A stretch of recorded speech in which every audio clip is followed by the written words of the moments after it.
Hello everyone, स्वागत है आप सबका। इस वीडियो में हम बिहार बोर्ड के क्लास 10th का बायो का चैप्टर नंबर 1 जैव प्रक्रम को आगे पढ़ेंगे और इस वीडियो में उसका पोषण टॉपिक हम देखेंगे। तो शुरू करते हैं। जीवन संबंधी क्रियाओं को सुचारू रूप से चलाने के लिए प्रत्येक जीव की दो प्रमुख आवश्यकताएं हैं।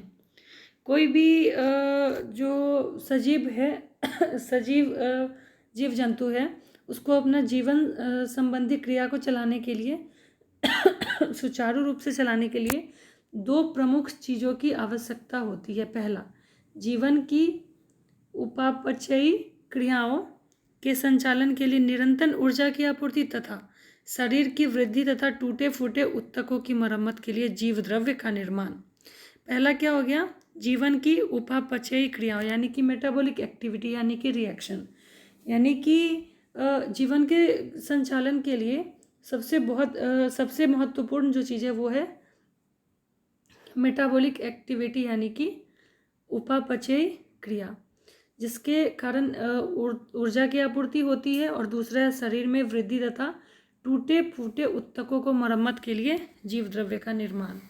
और ये प्रोसेस जो है कंटिन्यूअसली सेल के अंदर बॉडी के अंदर चलता रहता है।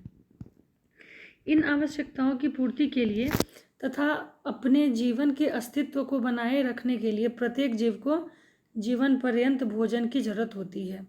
और ये जो क्रियाएं हैं, ऊपर में जो दो क्रियाएं दी गई हैं, मेटाबॉलिक एक्टिविटी यानी उपापचयी क्रिया तथा शरीर की वृद्धि तथा टूटे फूटे ऊतकों की मरम्मत के लिए जीव द्रव्य का निर्माण, इन क्रियाओं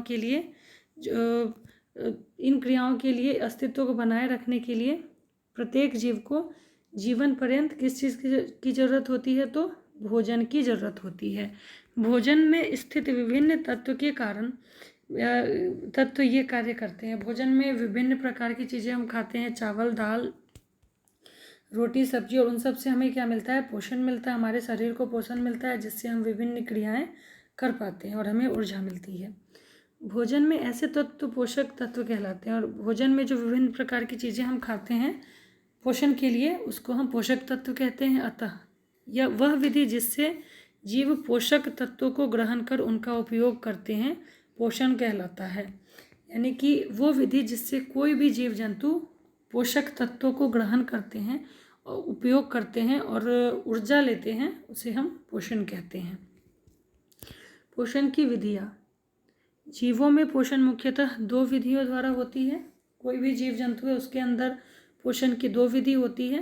पहला स्वपोषण, दूसरा परपोषण। स्वपोषण मतलब होता है ऑटोट्रॉपिक न्यूट्रिशन और परपोषण मतलब होता है हेटेरोट्रॉपिक न्यूट्रिशन। अब हम स्वपोषण देखते हैं। स्वपोषण का क्या मतलब है? Autotrophic nutrition. स्वपोषण को अंग्रेजी में ऑटोट्रॉपिक न्यूट्रिशन कहते हैं। और इसका मतलब क्या होता है? ऑटोट्रॉप शब्द की उत्पत्ति दो ग्रीक शब्द ऑटो और ट्रॉप के मेल से हुई है। स्वपोषण मतलब ऑटोट्रॉपिक न्यूट्रिशन, और ऑटोट्रॉप जो है उसकी उत्पत्ति दो अलग अलग शब्द के मिलने से हुई है, ऑटो और ट्रॉप। ऑटो शब्द का अर्थ स्व या स्वतः होता है तथा ट्रॉफ का अर्थ होता है पोषण। क्या देखा हमने कि ऑटो का अर्थ होता है स्व या स्वतः और ट्रॉफ का अर्थ होता है पोषण। यानी कि ट्रॉफ का मतलब होता है न्यूट्रिशन और ऑटो का मतलब होता है स्वतः यानी सेल्फ, यानी स्वतः पोषण बनाना, लेना, या फिर सेल्फ न्यूट्रिशन लेना। अतः ऐसे जीव जो भोजन के लिए अन्य जीवों पर निर्भर न रहकर अपना भोजन स्वयं संश्लेषित करते हैं स्वपोषी या ऑटोट्रॉफ्स कहलाते हैं। आगे है, सभी हरे पौधे स्वपोषी होते हैं। जितने भी हरे पेड़ पौधे होते हैं सारे स्वपोषी होते हैं, यानी कि अपना भोजन स्वतः बनाते हैं। इन पौधों में एक प्रकार की रचना हरित लवक या क्लोरोप्लास्ट पाई जाती है।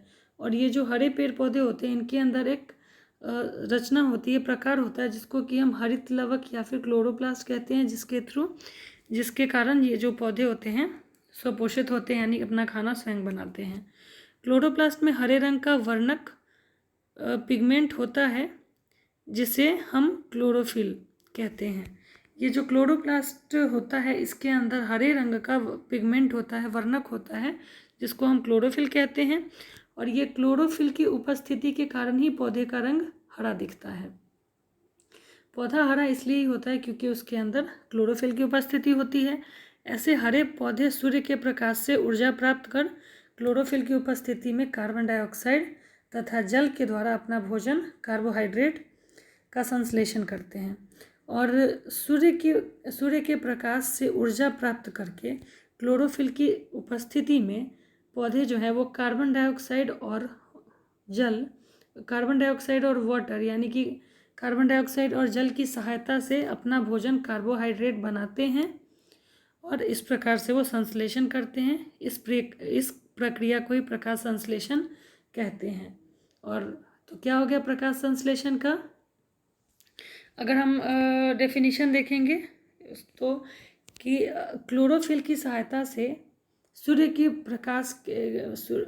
प्रकाश में हरे पेड़ पौधे कार्बन डाइऑक्साइड और जल यानी कि H2O के सहायता से भोजन यानी कार्बोहाइड्रेट बनाते हैं, कार्बोहाइड्रेट का संश्लेषण करते हैं, उसे हम प्रकाश संश्लेषण कहते हैं।